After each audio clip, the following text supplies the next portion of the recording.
ബഹ്റൈനിൽ സർക്കാർ മേഖലയിലും സ്വകാര്യ മേഖലയിലും സ്വദേശീവൽക്കരണം വേണമെന്ന നിർദ്ദേശത്തിന് പാർലമെന്റിന്റെ അംഗീകാരം.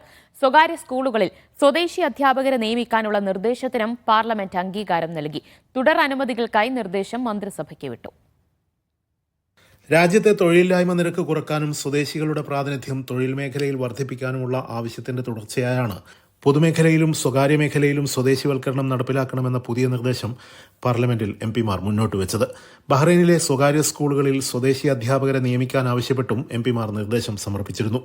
രണ്ടു നിർദ്ദേശങ്ങൾക്കും പാർലമെന്റ് അംഗീകാരം നൽകി. അധ്യാപക നിയമനത്തിൽ സ്വദേശിവൽക്കരണത്തിനുള്ള നിർദ്ദിഷ്ട നീക്കം നടപ്പിലായാൽ നിലവിലുള്ളതും വരാനിരിക്കുന്നതുമായ 1000-ഓളം വിദേശികളുടെ നിയമനങ്ങൾക്ക് ഇത് തിരിച്ചടിയാകും.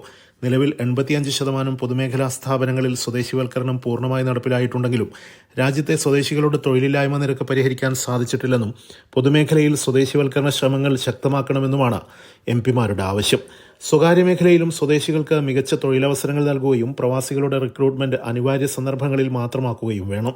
അവിദഗ്ധ പ്രവാസി തൊഴിലാളികൾക്ക് പകരം സെക്കൻഡറി സ്കൂൾ യോഗ്യതയുള്ള സ്വദേശികളായ തൊഴിലന്വേഷകരെ നിയമിക്കണമെന്നും 6000-ലധികം സ്വദേശി പൌരന്മാർ നിലവിൽ രാജ്യത്ത് തൊഴിൽ അന്വേഷിക്കുന്നുണ്ടെന്നും എംപിമാർ ചൂണ്ടിക്കാട്ടി. നിർദ്ദേശങ്ങൾ പാർലമെന്റ് അംഗീകാരത്തിന് ശേഷം അവലോകനത്തിനും തുടർ അനുമതികൾക്കുമായി മന്ത്രിസഭയ്ക്ക് വിട്ടു. വിഷയത്തിലുള്ള അന്തിമ തീരുമാനങ്ങൾ തുടർ അംഗീകാരങ്ങൾക്ക് വിധേയമായിരിക്കും നടപ്പിലാക്കുക.